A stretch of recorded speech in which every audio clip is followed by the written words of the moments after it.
how to fix Instagram calls. Hello guys, in today's video I'm gonna show you how to fix any problem you have with the Instagram calls in less than 1 minute. First way is open the settings and then go to the uh, wireless and networks and then go to the Wi-Fi.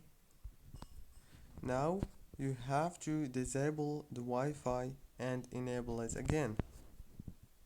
After that, go back to the settings and open the apps manager right here. As you can see on this page you will find all the apps that you have on your phone, so you have to wait a few seconds.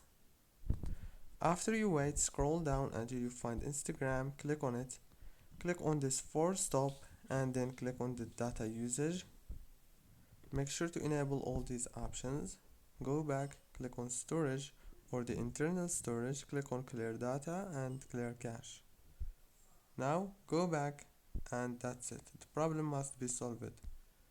If it's not solved, then you may have to check your Wi-Fi or the network that you are connected to. Don't forget to like, subscribe.